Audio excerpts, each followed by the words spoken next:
most of the time we say children work with example. Okay, so first you have to get yourself psychologically independent. Okay, that means we come back to the same. Okay, work on yourself.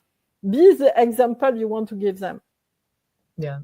Okay, but at the same time, you can help them explaining how they function. Okay? I want to say, around 7 years old, you have a lot of children having nightmares about my parents die, death, because they just understand what death means. Okay? And if you tell your children, but we are all energy, so energy never disappears. We transform, but we never disappear. Suddenly, no nightmare anymore. So simple. Simple. Okay, and it's true. What you tell them is true. Okay, we are energy.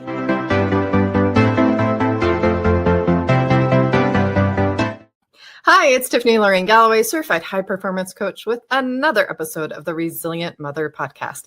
This month, we're going to be talking about being an overcomer. And as a mom, we overcome things all the time, hence resilience and the resilient mother. There's lots of versions of that today too. And we're going to take a new angle. Today, I have Dr. Elefant-Yanni with me, who is going to talk about some psychology and some different things that we're facing. Before we got on, we were already getting into the digital world, the new things we face as moms, and I'm sure you want an expert to give you some advice on that as well. So Dr. Elefant-Yanni, thank you for being here and your effort to be here this morning after a move and a bunch of things you're also being resilient about. And please tell us a little bit more about you. First, thank you, Tiffany, for inviting me on your podcast. And to know a little more about me is I had to travel with my family from countries to countries. So it gave me a better view and a better expertise of how people react to different stress. Okay. And the fact that we ignore most of the time that mother manage a lot of stress. Okay. Because every day we make it happen, okay? And whatever we have to fight, we did it, okay? We do it. So most of the time, we spend a lot of time taking care of our child, taking care of the house. And it's like we have 2 days in 1 day, not to say 3, okay?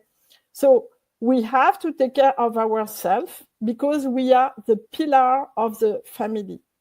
If we fall, the family fall, okay?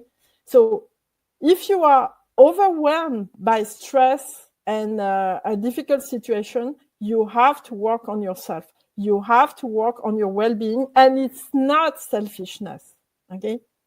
It's the biggest altruism you can give to other people. You have to understand that when we are born, objects don't exist. The only thing important for us is social link.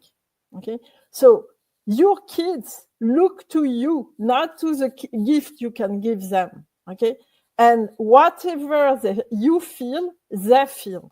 Okay, so if you are stressed, if you have a lot of negative thinking, if you are depressed, your kids know and feel it. Okay, and it touches them a lot.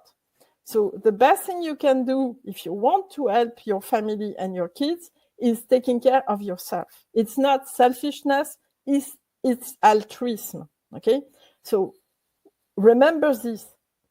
Your duty is to be happy. And you have the right to be selfish, to be happy, because it's the biggest altruism you can offer to others. If you radiate negative vibes, okay, everyone around you is sad. If you radiate positive vibes, okay, everything feel it and it's better for everyone. Look at people who are in depression, okay? They are dark thinking and everything. Everyone flee, okay? Like they have the best microbes you can imagine, okay? No, you want to be a positive person. You want to feel good in your own skin. So you radiate something positive around you. for you, for your kids, for your partner, okay, and the rest of the world even. But it's really the center of our world, okay? Social relationship is really what we have mostly in our life. Okay, so about me, I choose family over career, okay, and I follow my family in different parts of the world.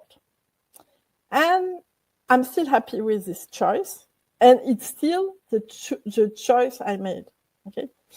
And I still try to walk as best as I can. I still try to do podcasts to get to know my own theory about how we function as human beings. Why is it important for me and how I am motivated to do it? It's because for years now I'm using this model. It's an easy model to understand by people, and I see it's make a difference in their life. So I'm really motivated to share it. That's wonderful. I love that we as mothers tend to have this innate nature to want to nurture others and to help others. It's just a part of who we are. And it's the beauty of being a woman is when we can use that intuition that we have, which we talked about last month on the podcast. But to go further than that, it's also to overcome these things, these challenges that we have in front of us. And connection, human connection, is a real struggle right now. We're more connected around the world than we've ever been before, which allows us to be here today. But at the same time, it's not the same as if you and I were in the same room together. And it's not the same with our kids. They're struggling to communicate, to connect. I was just recently, I think I've already talked about this on the podcast once, but I was like in a worldwide online thing with a bunch of women and some personal development leaders. And the number one thing that was coming up is people didn't feel connected and that they were lonely in the world that we're living in today. And I thought it was interesting because it's like, well, you have a neighbor next door. How's your neighbor doing? Like, are you in your community? Are you doing something? We can't become isolated. We weren't meant to be islands, and we can't do that as mothers either. We do want to be focused on our home, but we're also creating the community around our kids. So what you're talking about, I think, really speaks to what mothers are struggling with today, because there's a lot of things we don't want our kids exposed to that are very easy to find online or out in the world. At the same time, we can't put them in a box. No, but you still have to consider the two levels, okay? Yourself and the world. And you know, there is something like I heard the world, like the world, what is happening in the world is hurting me. Okay, but you have to take the two levels separate, because if you and the world are confused, okay, you will never be happy, because the world will never be better, nor worse, nor better. Okay. And I want to say the world take care of itself. Okay? Yes. You take care of the four walls of your home. That's your world. That's what you have control of. You don't have control of the things outside of that. It doesn't mean you are not interested in what is happening in the world, but you have to, the control you have. Okay. If you try to think you can control the world, you get sick, because you are powerless, or almost. Okay, do what you can do.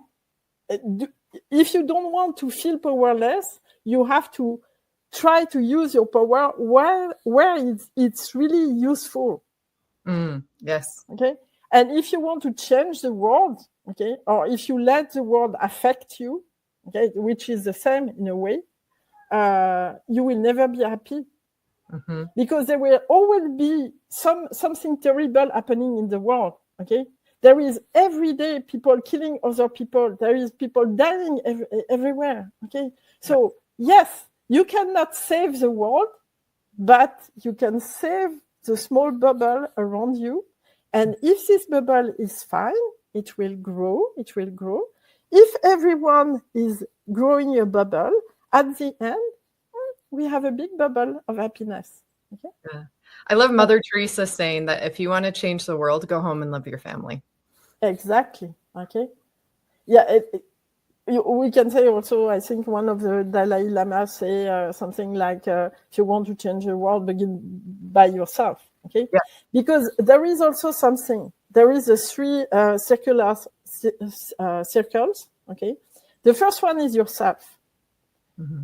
If you want to be in a healthy relationship with your partner, first you have to be living well in your own skin. Mm. You have to be able to stay on your 2 feet, not needing a crush or, because if you need the other person, you become a burden. And this is not healthy. This is codependency. Okay? It's not love. Needing someone is not loving someone. Okay? So you have to stand on your 2 feet. Then you have the couple. Okay? What does it mean to be in a couple? As I say, codependency is not a healthy relationship. And if the couple is healthy, okay, then you have a functional family. Okay? But it's really the three circles. So you told me about I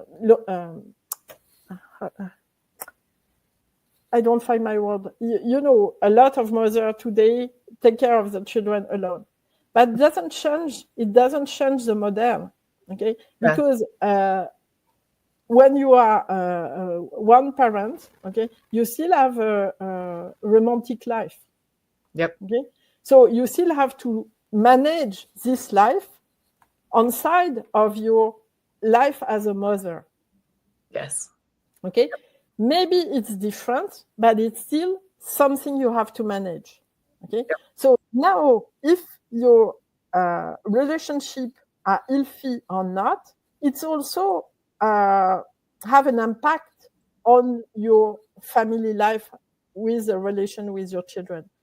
If you have too much promiscuity, it's really not healthy. Okay? You understand that? Okay? Yep. Most of the people do, but for some people, it's not so straightforward. Okay, yeah. So you still have to manage your romantic life, not necessarily on side of your life as a mother, but in combination with your life as a mother. Okay, yeah. Because in any case, yes, it has an impact on your children. Absolutely.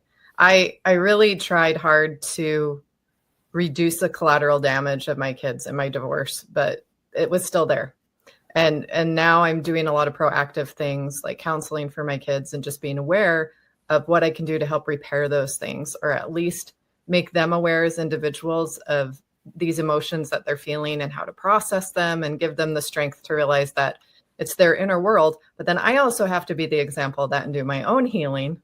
Yes. And be the example, because if I'm not happy, how are they going to learn how to be happy? If I'm not pursuing my dreams, how can you say go pursue your dreams and I'm not pursuing mine? So exactly. I think the trick has been, being a single mom, is the priorities. Like, I can't do everything and be everything all the time. And so I think it's funny when people talk about trying to balance it all. You really can't balance it all, but you can create harmony. And harmony can have different parts. And sometimes the soprano is going to be louder. Sometimes the alto is going to be louder. Sometimes the bass is going to be louder, but it's all still music.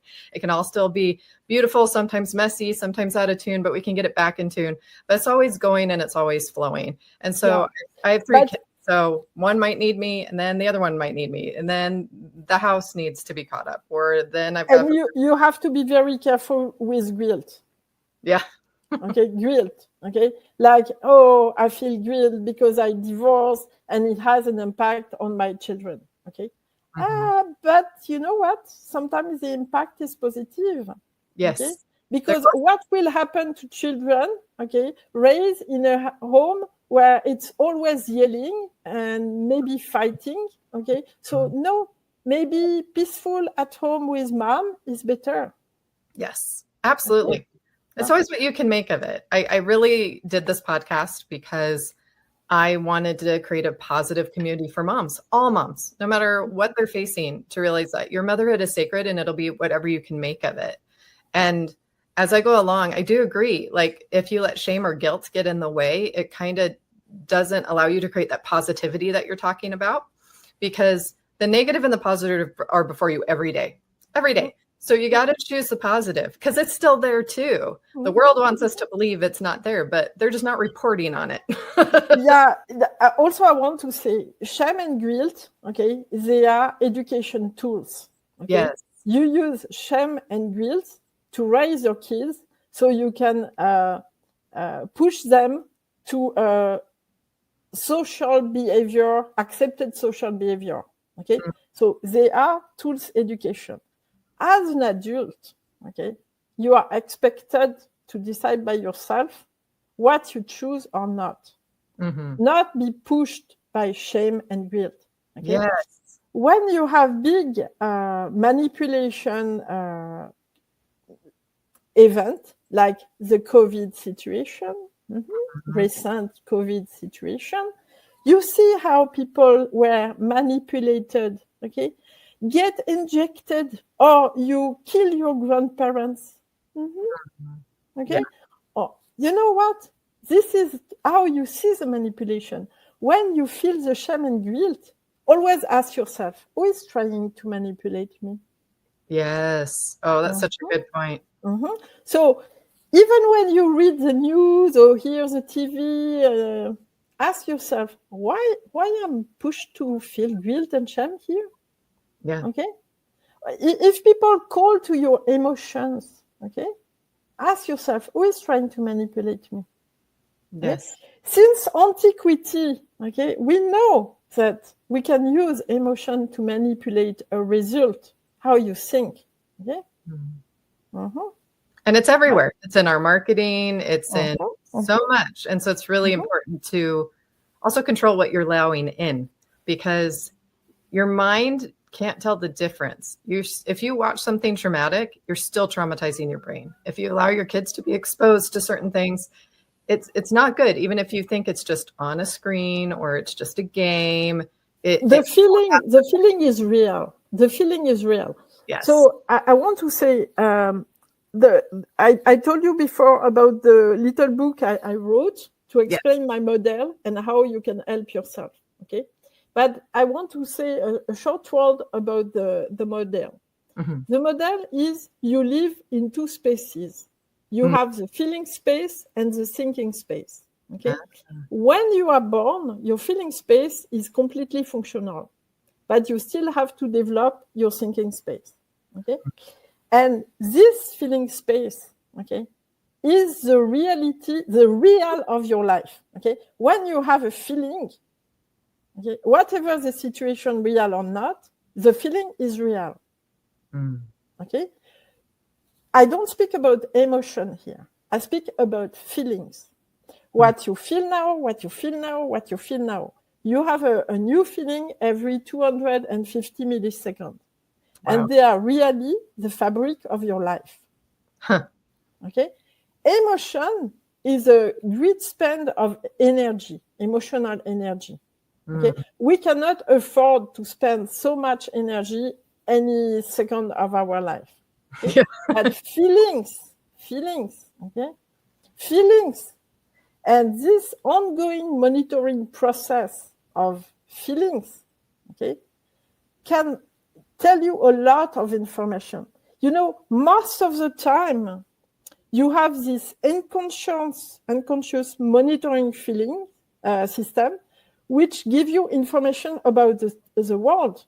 Okay, let's say, for example, you want to cross between two cars, and suddenly you jump back, but you don't know why, but you jump back. And at the same time, you realize a motorcycle is passing by. Okay? This is the monitoring process at work. And this is your feeling space. It's also the place of your life energy. Okay? So if you push down your feeling, maybe because you are very angry or sad, okay, what happened? You cut the bridge to your life energy. And time after time, you feel like a zombie. Okay? Like a fraud. The numb feeling. Yeah, exactly. Okay? And one of the things we are using a lot today is numbing feelings of our children because they move too much. What? Okay? You know what I'm saying. Yeah. I got a little one who's really, really busy, and I embrace it, but some people don't know how to manage it. So maybe you spend half an hour to the park every day, so he can jump and run, and when he's really tired, get back home. That's it. Okay. Yeah. Well, and I found out that at his age in particular, he's having a bunch of testosterone as a male at that age. Like it's natural for him to have this extra energy that he needs to burn off. It's a biology thing. So something that's really helped me put things in perspective that you're talking about is doing some research of my own and taking a class in child development, because then I have a better understanding of where they're at developmentally and what's appropriate and what's not. And if they're ahead or they're a little behind somewhere. And that gives you a different perspective, and it's easier for you to not get into the emotion and putting the wrong energy on them. Instead, just being like, oh, I'm the adult here. They're the kid. They're the 5-year-old. They're allowed to be the 5-year-old. I can't ask them to be an adult. So yes, exactly. But at the same time, you have to accept that from time to time, okay, it's too much. Okay? Yeah, I need a break. Okay. I feel like I can stream through the window. Okay. Don't do it, but realize you would like to do it. Okay. Which is not the same. And at that point, okay, take care of yourself. Yeah. Because as I said before, if you break, everything breaks. Yes, absolutely. Okay. With everything that you're talking about, can you explain some tools and strategies that would help a mom be on the right vibration with her energy, starting with Exactly. So, as I say, we have this feeling space, affect space, and the thinking space. Okay. So the goal here is to find a way to get relaxed and to recenter on yourself. Okay. So I have what I call the well-being program, and the well-being program we have 4 tools. Okay. We have the 3 breathing. 3 breathing is something that is commonly used. It takes 1 minute and you can do it anywhere.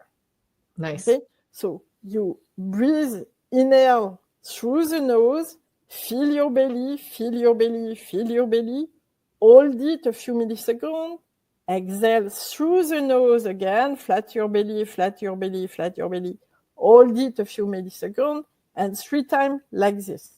Okay? This, you don't need to believe any now, present, bullshit and anything. It's mechanical. Okay? When you are stressed, all your organs are constricted. Okay? When you are relaxed, all your organs expand.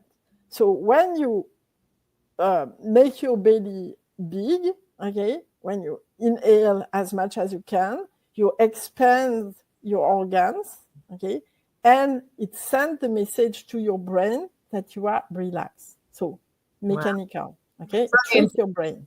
Blood flow and increased oxygenation, which our cells need to function and communicate. So, But the goal here is how to relax. You know, before to go to a meeting or anything, you are a little stressed. Breathe. Okay, fine, I'm good. Yeah. You have negative thinking coming to your head, like rumination. Okay, see them.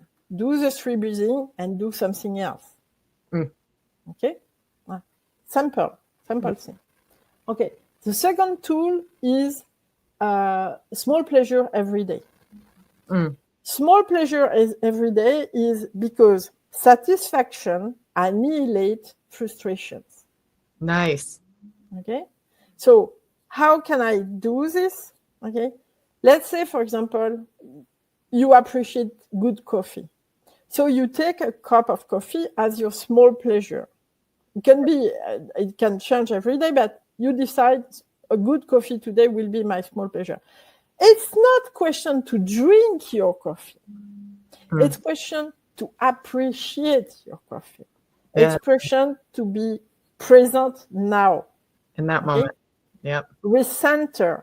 Okay. You are inside yourself, not in your head, lost in your head. Okay. And it doesn't have to take a huge amount of time. I think some people, to treat yourself, they think they have to have a trip to the mall or a half an hour to like get out. But really, you can do it in a minute, you can do it. But if you got to be fully present for it, though. I like to exactly. Yeah, maybe not a minute, but at least 15 minutes. Okay, take the time, appreciate. So we talk about a cup of coffee, but it could be, I don't know, maybe a call to a friend. Okay, but be present when you do it. Appreciate the fact that you are in communication with your friend. Okay, or it could be a few pages of a book, but be present with what you are doing. Yeah, I like the idea of like calling it, well, I call one that I do called 5 minutes of joy. I allow myself to do something I enjoy. Like I love music and I love art or I love dancing, and I allow myself to at least have 5 minutes of that a day, because a really busy mom thinks they can't fit it in. So 5 minutes you can definitely fit in. And then if it turns into 10, if it turns into 15, you're still going to be better for it because you've taken that time to be fully present, as you're talking about, because that's the only way we can get centered and back in alignment with ourselves. And that's going to be unique to each individual. So some people it is going to be a cup of coffee. Some people it is going to be a book. Some people it's going to be outside. That's the beauty of it, though. You get to get curious and you get to explore and find out what works for you. And you also get to help your kids do that as well, because they see you doing that. They're going to go, oh, this helps me. This brings me back to center. This allows me to be in alignment with what I am, and also allows them to develop the voice to protect that and put boundaries around that. Mom, that works for me. Mom, that doesn't work for me. Mom, that works for you. And that's, I think that's really important, because they aren't little clones of us and they don't have to be our enemies. Yeah, exactly. So, but you have to, as I said before, you have to be fine in your own skin. So you give them the model they have to follow. Yes. Okay. After they find their own way. Yeah. Okay? That's it. Okay. So this was the second tool. Both tools don't take much time. The next tool takes a little more time, but at least I think you can do it, for example, when you walk your dog or go outside with your children. Okay. It's half an hour in green nature. Okay. Green is really important for us. Okay. If you can go in the forest, for example, you know the forest is healing you. Okay? When you breathe, there is something special, what they call forest bath. You know, there is a Japanese book about it. And it's really scientifically proved that it's healing you. So it's really something we need. Even in the International Space Station, they had to have some plants because people need green. Okay, at that point. Okay, so I will say at least twice a week, half an hour. And when I say green walk, I don't say watching your phone. Okay, no, I say no phone. Be present. Okay, at the same time, be present. Yeah.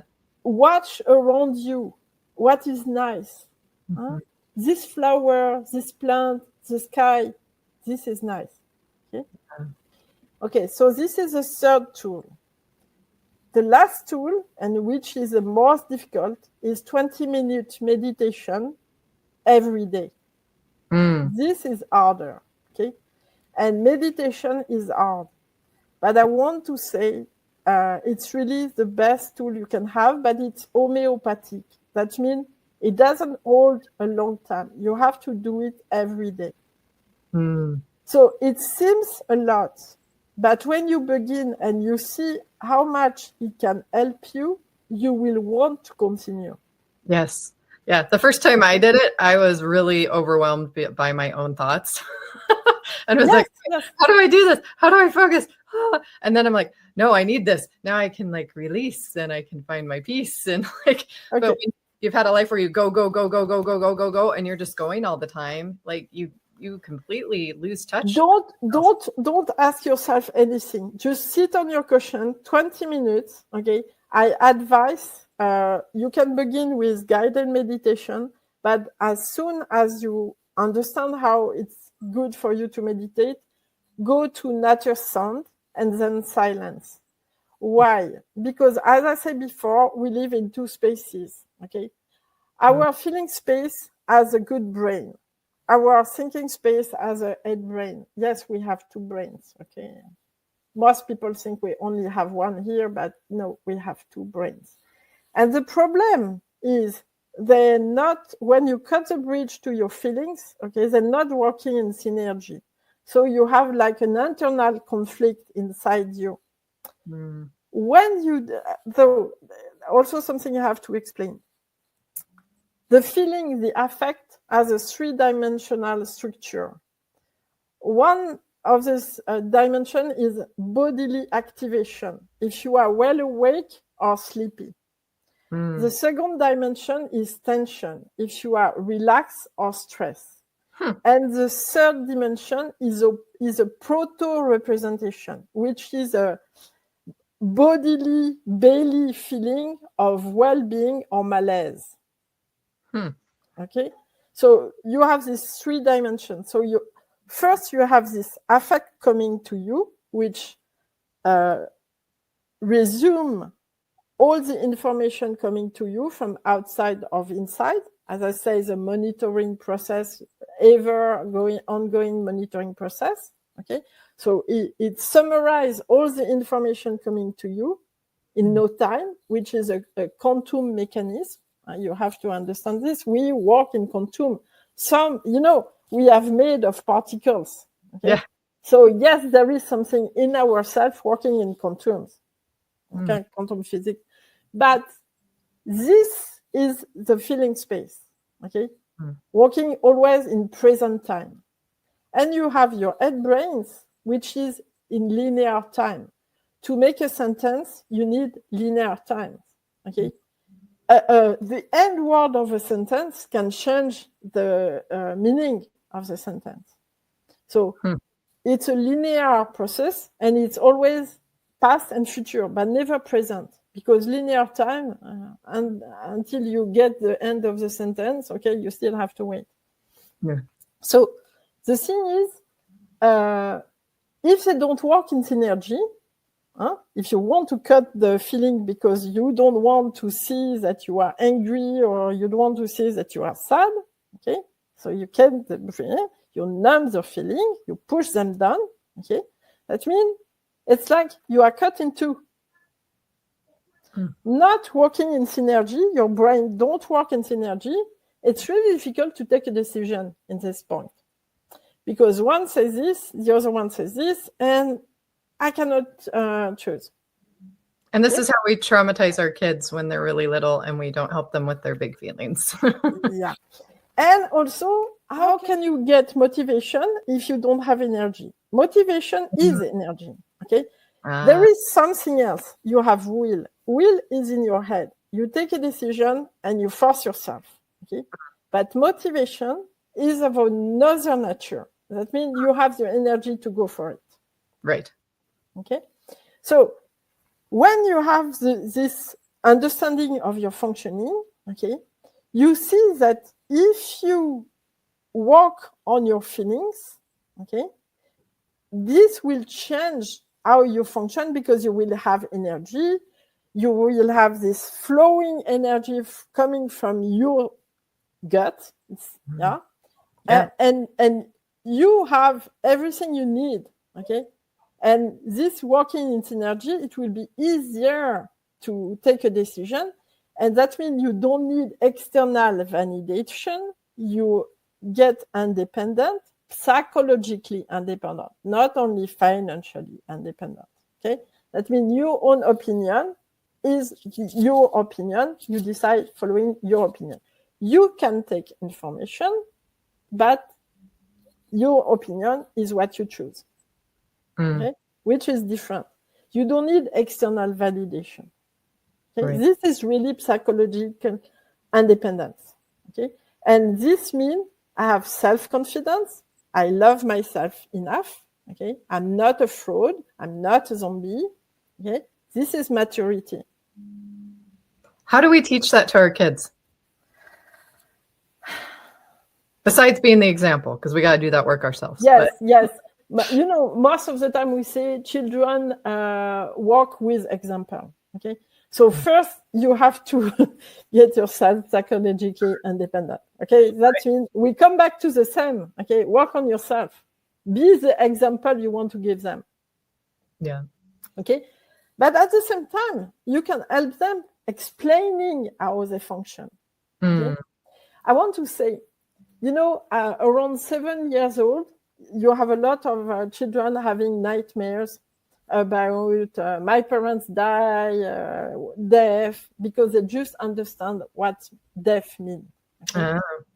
And if you tell your children, but we are all energy, so energy never disappears. We transform, but we never disappear. Suddenly, no nightmare anymore. So simple. Simple. Okay, and it's true. What you tell them is true.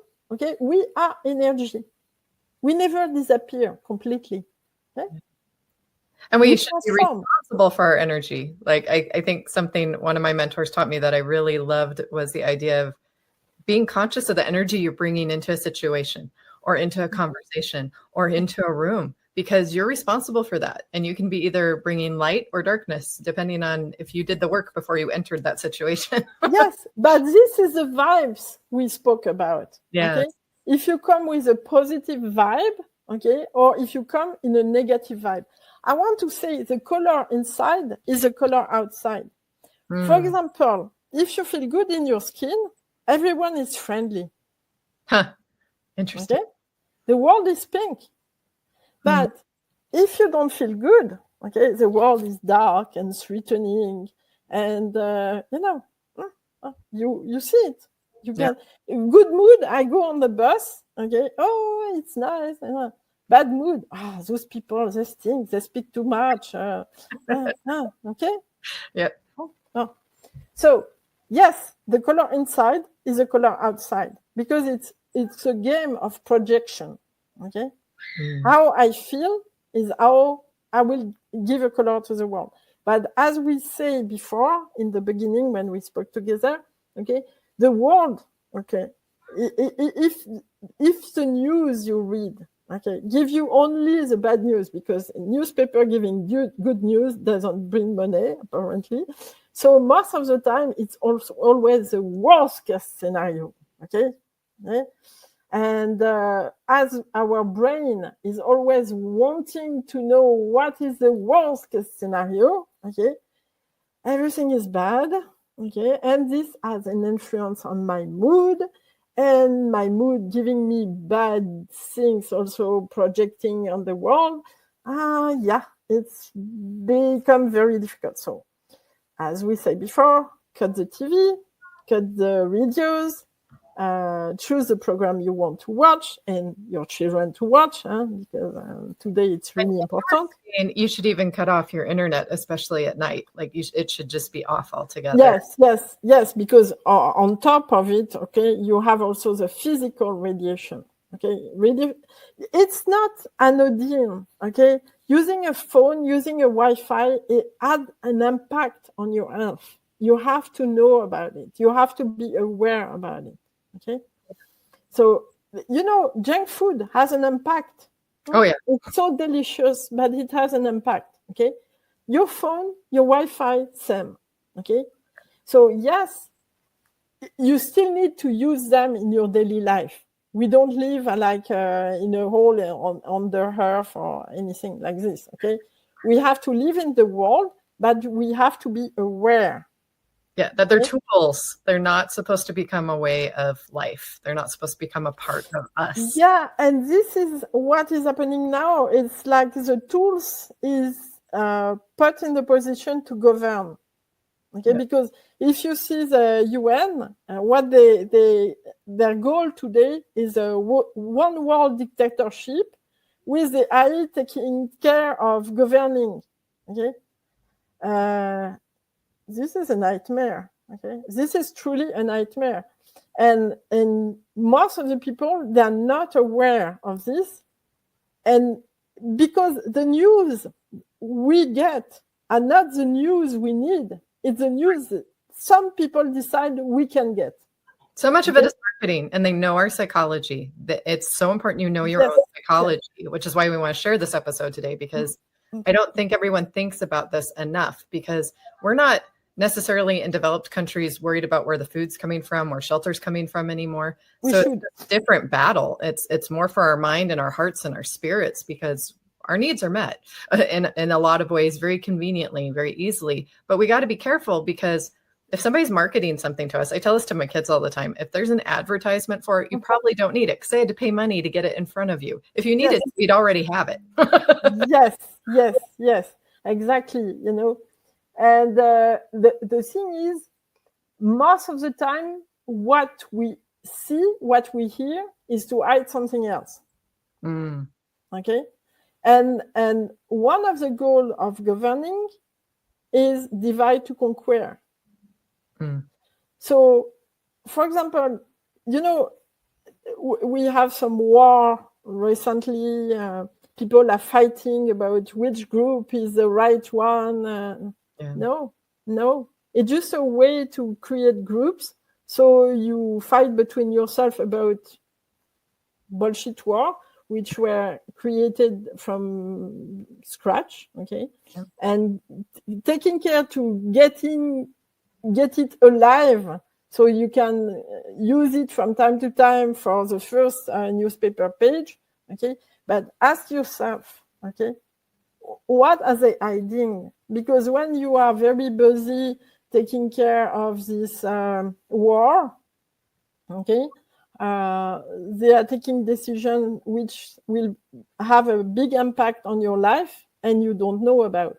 Okay, so some people knew about how the organization wanted to have a ILF treaty, which will have mandatory vaccines and everything. So they were not able to have it at the EU organization, but they passed it at the UN organization with a tacit vote. Okay, it's happened last week. So who knows about it? Yeah. Nobody. Yeah. Okay. And it's not like you have the choice after that. Okay. Yeah. And the US agreed to it as 193 countries. So as I say, okay, you have to get your news from your own choose media. Yeah. You have to. And but seeking the truth, I think, is a huge thing today, because it's so easy to be manipulative and deceitful online. AI is making that 10 times worse right now. And so it's going to be so important that people have this gut check and trust themselves with what is true, what is not true, what is there to serve me, and what's their agenda. And not in a way where we don't trust each other either, because that creates that divide too. But like, we're here to help each other. We have more in common than we do different. I strive very hard to make sure my kids are, kind of colorblind, and that we love everyone and we are kind to everyone, even if we have different opinions, because in the end, we all would like to pursue our lives with our families and make them feel loved and have the freedom to be our full selves and not have someone come restrict it. And I think but at the same time, you should not be naive. Okay. Yes. The fact that most of the people are good, but some of them are really not. Well, it's a crime when good people do nothing. When good people it is. But at the same time, you have to understand that when you are brainwashed, okay, you can be dangerous. Yes. And a crone brainwashed can be really dangerous. Okay. So we saw recently in the US how the fact that to be brainwashed can take you to do very bad things. Okay. And young people can be targeted because they are naive. Yes. Well, and they really haven't fully developed their brains yet either. I don't think people realize, but your brain doesn't fully develop until you're like 21. And then we let people drink, which I think is really ironic. Yeah, but the way you treat alcohol in the US and the way we treat alcohol in Europe is completely different. Oh, I bet. I remember when I live in Montreal, okay, when American people arrive, they can drink at 18.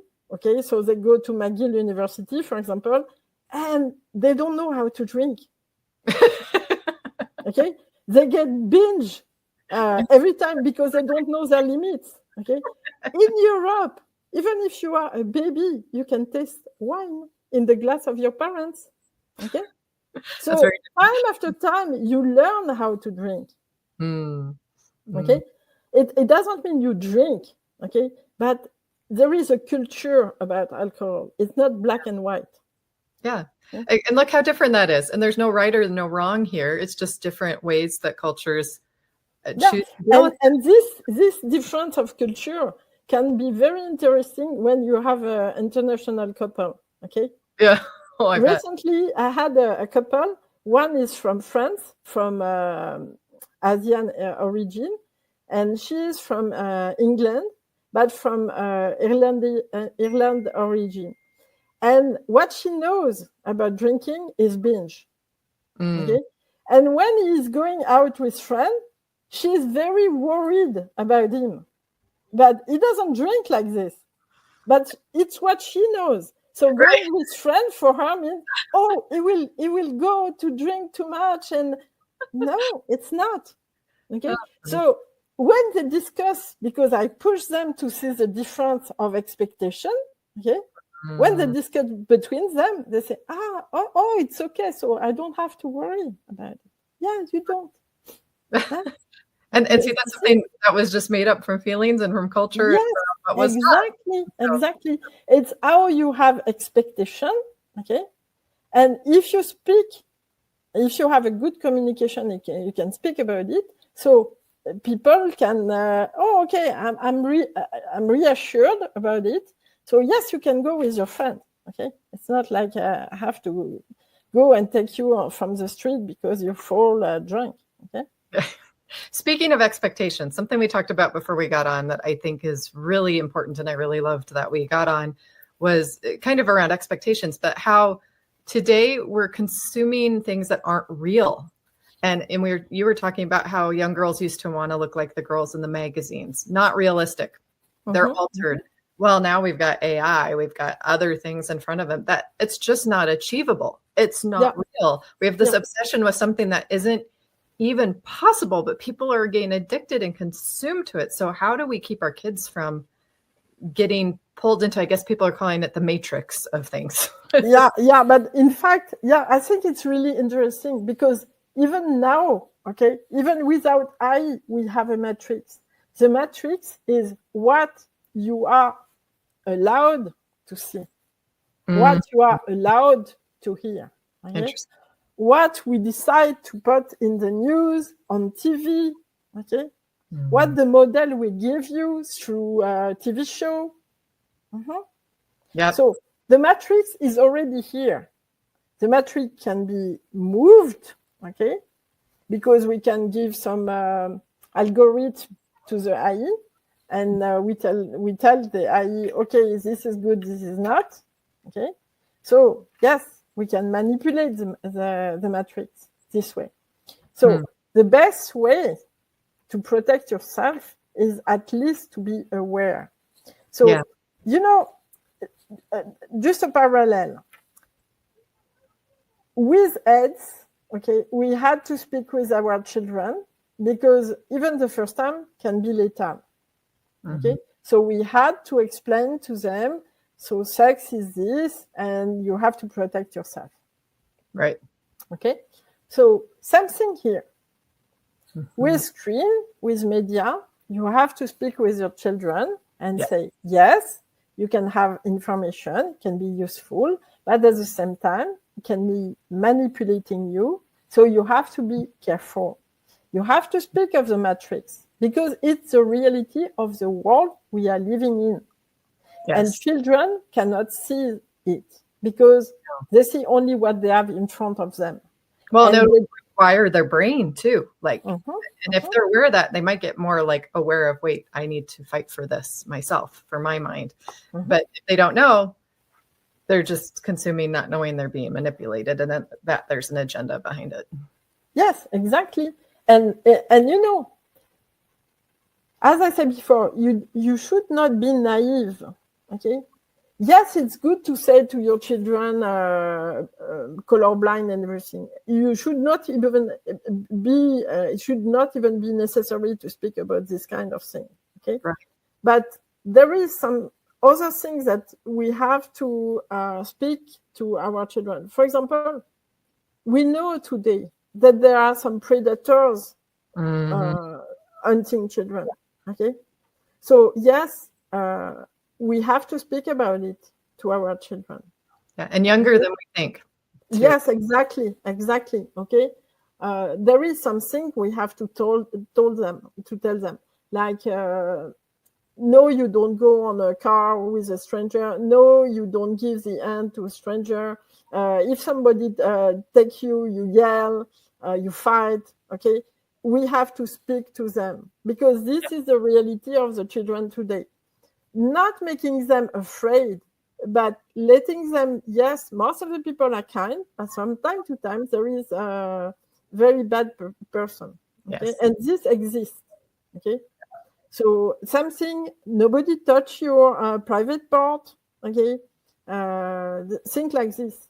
Okay? Yeah. I make sure my kids know exactly what their private parts are called. It bugs my little girls a little bit, but I'm like, you don't understand. If you don't know the language, that can be manipulated and used. And so I'm probably a little more proactive that way than some parents, but I was molested twice at age 5. And it was because I hadn't been taught anything yet. And then I went to kindergarten.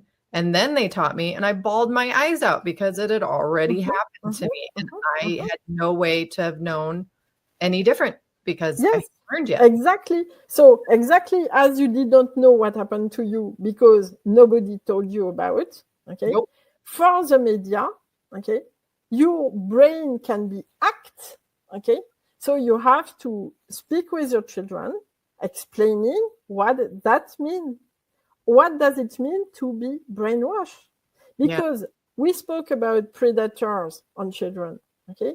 But yes, predators are on internet. And they groom people. That's the thing. It's not like you automatically know, oh, that's a predator. They're really a sheep in wolf's sheep's clothing in a lot of ways, because they're usually people who the child knows. It's usually always somebody that the child knows or is asked for special time alone with your kid because your kid is special. They convince you that they're safe. I know I had a church leader who tried to take my bra off at my best friend's house growing up. And when I told people what happened, they didn't believe me. But like years later, it all came out who he really was. And just nobody would believe it. So they're like, oh, no, they're a leader in the church. Like, that's a nice guy. But as I said before, if you don't speak with your children, you place them in dangerous path. Yep. Okay. Yep. But it's not so easy for some people to speak, let's say, about sexuality with children. Yeah, we want to believe they can be naive and that an innocent angel. Okay. Figure it out. It doesn't work that way anymore. It used to be beautiful when people didn't know about it and got to just learn about it together. But today it's everywhere. Yes. And it's better you speak with them instead that they speak with their friends at school where they say a lot of stupid things. Okay. Well, because nobody wants to tell them the right things. Sexual stuff I knew about. Like I knew to talk to my kids about that. The one that surprised me was suicide and suicidal ideation and depression and self-harm. I was shocked. I didn't know about any of that till I was probably 16, 17 years old. But my kids got exposed to it like 8 or 9. And it was not good because I didn't get to put the filter on it before they got exposed to it from a different point of view. And there were real consequences for that. And so I think there's a lot of important things that we have a responsibility as parents today to teach younger than we think. One of the most important things is be aware of the quality of the communication with your children. Okay?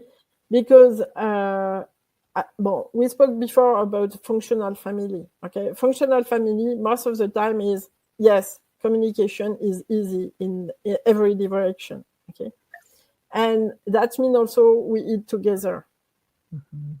One of the main time we have to exchange. Okay, But I want to say, very surprisingly, okay, today we see suicide with children of 7 years old. Yeah. Okay.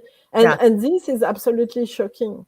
How a small one can get so desperate. Okay. And also one thing, children doesn't really know what death means. Okay. They have an idea, but it's not real in a way. Okay. Some children say, "Oh, I kill myself," and the day after, I go to my friend for a play date. Right. Okay. Yeah. So you have to know that they're desperate. They want to end the desperation. Okay. Yeah. But it's usually a strong emotion. Yeah, exactly. Okay. So if they have someone to speak, someone they trust, okay, yes. it could be enough. Okay. Yes. And this person has to be able to speak about feelings, not only rules and representation. Okay? Well, and not just the comfortable feelings, like be able to sit with the dark feelings, because that's part of being human. Everyone's going to have a dark period of their life. It's sad kids are feeling it younger than we would like. Yeah, but when we are sad, okay, we speak with friends, okay, and it gets better, okay. You know, like speaking with your hairdresser, speaking with your priest, speaking with a psychologist, okay, it's a way to put out what is hurting you inside. Yes, absolutely. So one of the things I want to say is just being able to say loudly, "I'm sad" or "I'm angry" is good. Okay? Yes. Because you tell yourself what you feel.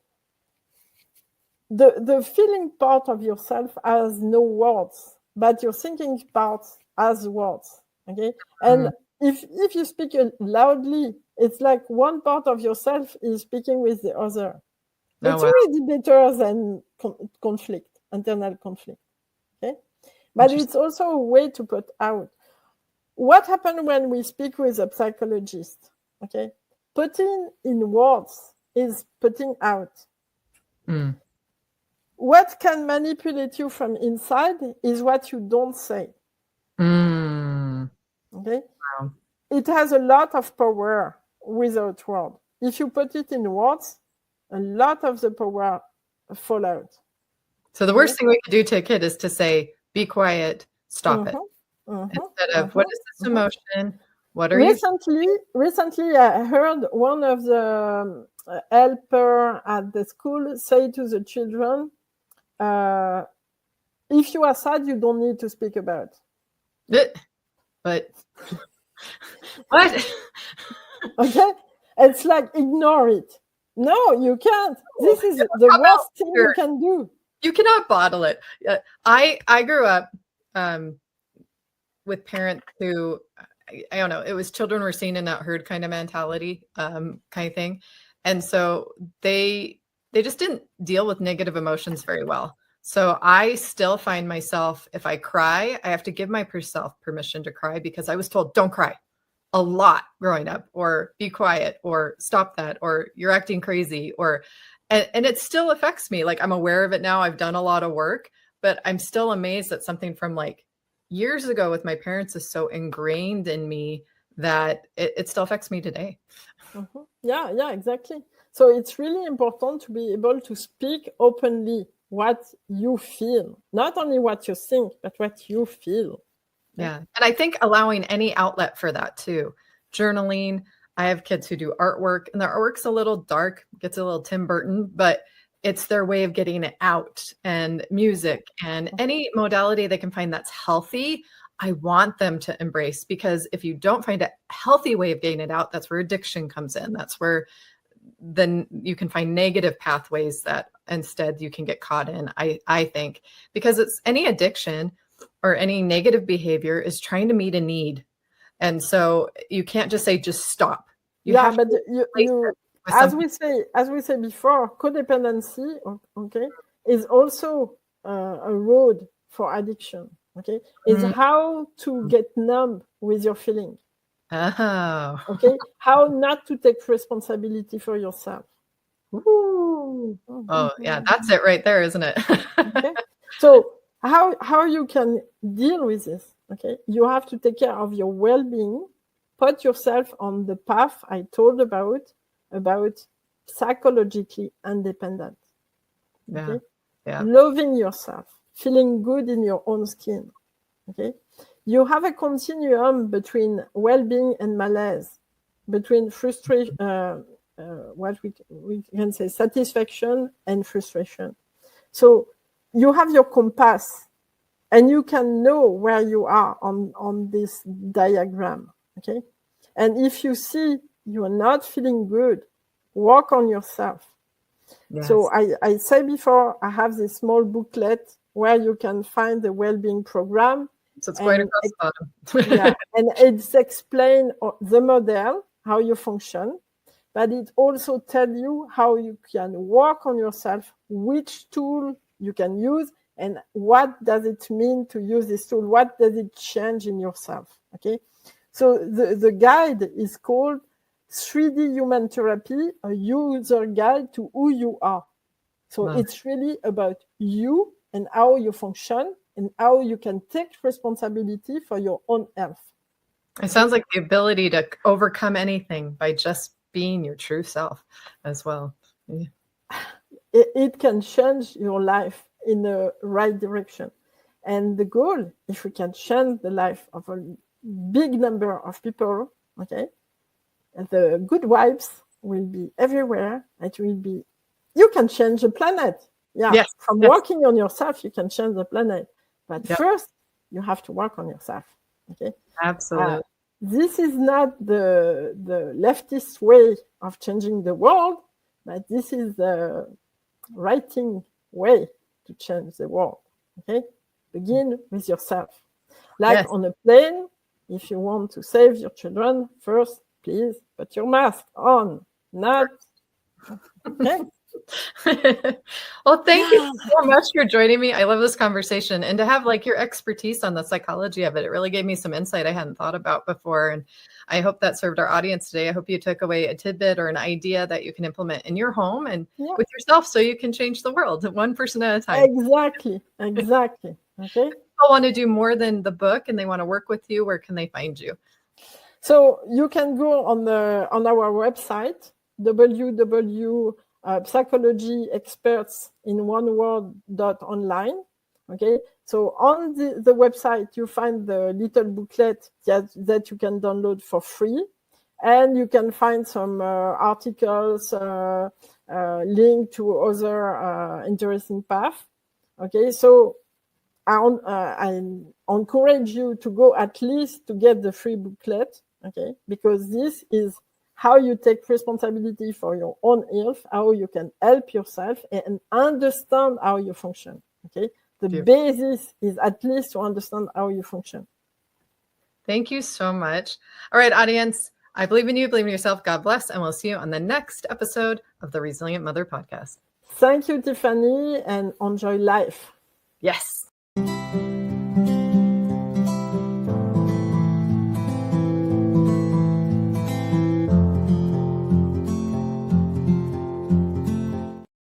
Thank you for joining us today. Please don't forget to subscribe so we can share this message. We are a worldwide podcast with guests all around the world, and we want to continue to grow this community. You can find us on socials. You could also be a guest. Look for that link below if you'd be interested in being a guest on the podcast. If you know a sponsor or would like to be a sponsor, please reach out to me or Catherine as well. Sure. We want you all on this journey. We want to hear your stories. We want to share your stories. We want to gain strength from each other because together we're stronger. And to never forget the blessing of being a mother and what we're creating. We're creating the future every single day of our lives. So get on this train with us and let's do this thing, moms. I believe in you. Believe in yourself. God bless. And we'll see you around. Take care.